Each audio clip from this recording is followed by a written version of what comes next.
Hey everybody, Rob from Karma Comic Chameleon coming at you with a couple of malicious compliance stories. First one, got what they asked for twice. Let's jump right in. Hit that subscribe button for more daily Reddit stories.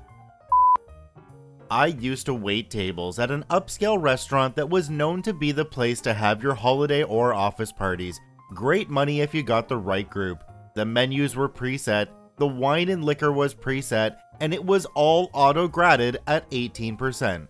All of it was in the contract the host signed pre-event. Usually, the host would make themselves known fairly early on, so you would know who to talk to if there was an issue, and who to give the check to at the end of the night. One night, I am splitting a party of 30 to 40 with another server. This event had top-tier food and mid-level wine and booze. Very nice. A small group of 5 to 6 people arrive a bit ahead of schedule. 2 guys and 3 to 4 women. Not a problem. It's actually nicer if they slowly roll in so we can get drinks started. I walk over, introduce myself and the other waiter, and ask for drinks.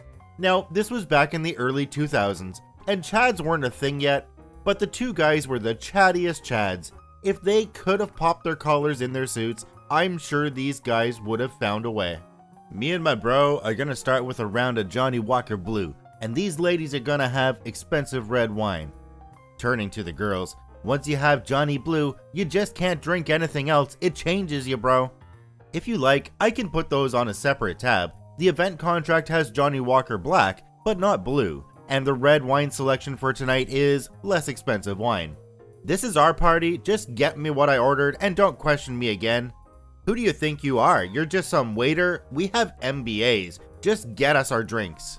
I walk over to the other waiter and tell him we are in for a hell of a night, but the check should be nice. For those that don't know, Johnny Walker Blue is 3 to 4 times the cost of Johnny Black, so one round of drinks for these people is over $100.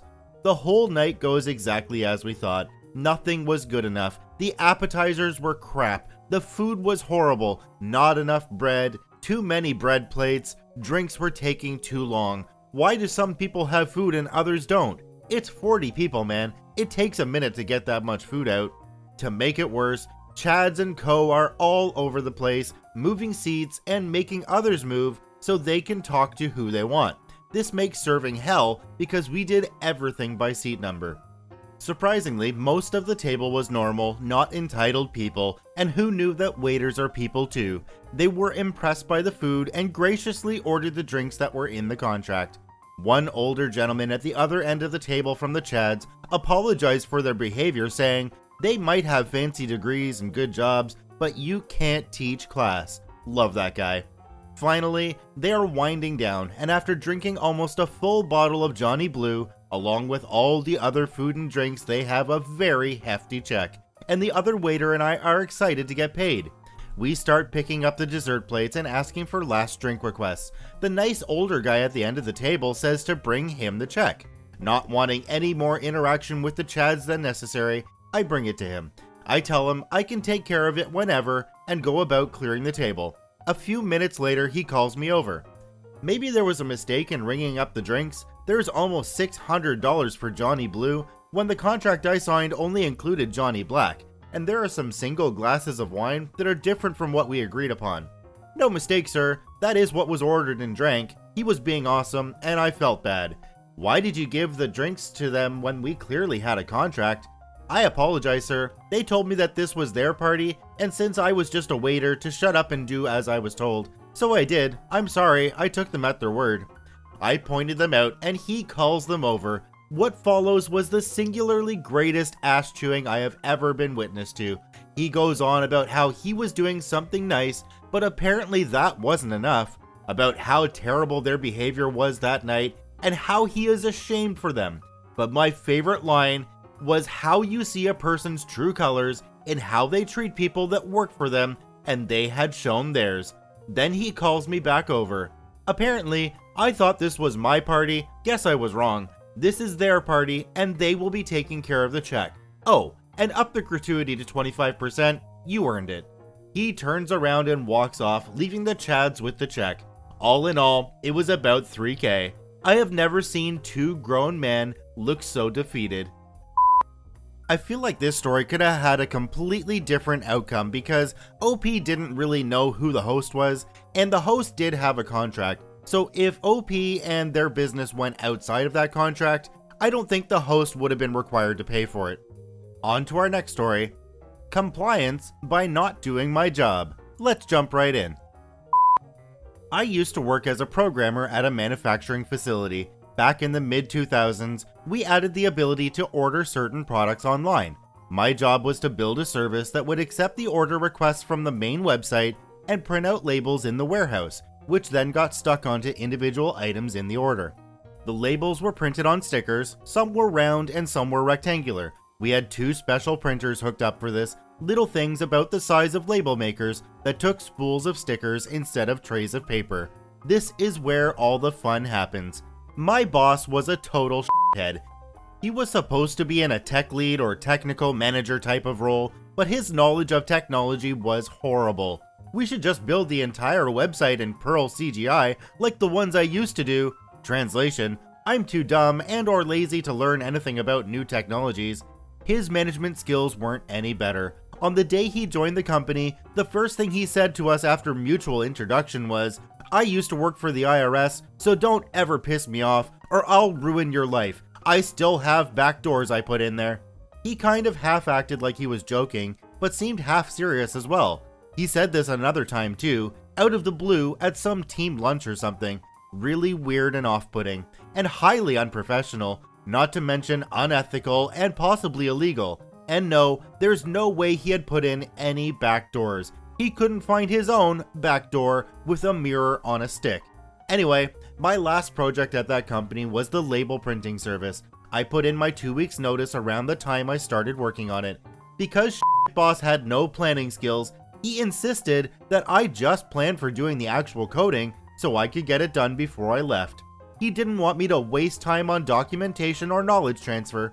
It's a small system, the other guys can figure it out if there are problems. We need to get it up and running ASAP.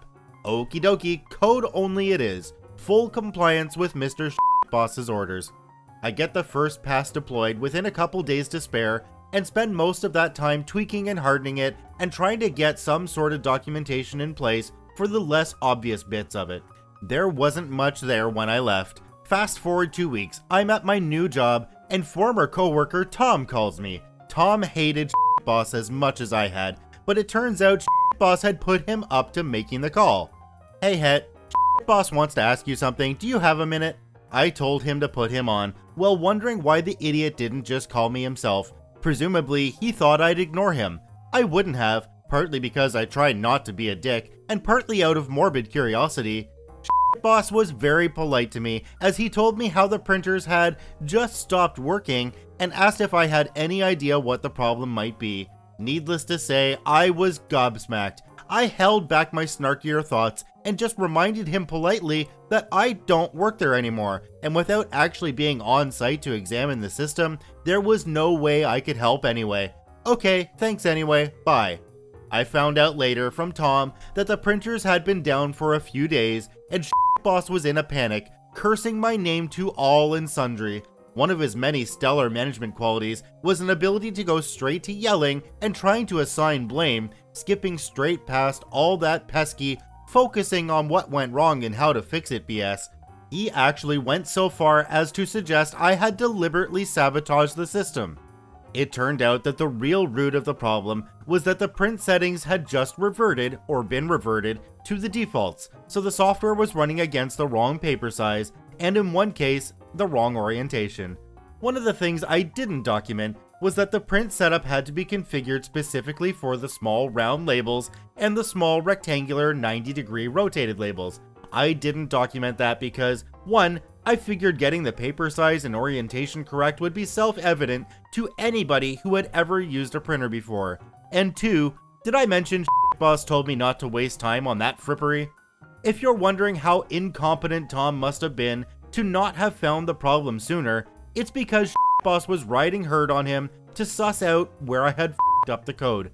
I am sure the notion occurred to him fairly early on, but he wasn't given the chance to look there until later, and even then, the specifics probably wouldn't have been obvious. I don't know if it's just me, but I absolutely love stories of people getting back at their crappy bosses and their crappy old jobs. Unfortunately for myself, I don't really think that quickly in these situations. I'm one of those people that looks back and goes, geez, I wish I had done this, so it would have turned out differently. I want to thank both of the OPs in this video for sharing their stories with us today. You can visit them at the links in the description down below on Reddit. Please go there and give them both an upvote. Once again, this is Rob from Karma Comic Chameleon saying thanks for watching. If you enjoyed the video, I ask you to hit that subscribe button, drop a like, and share it with your friends, and we'll see you in the next one.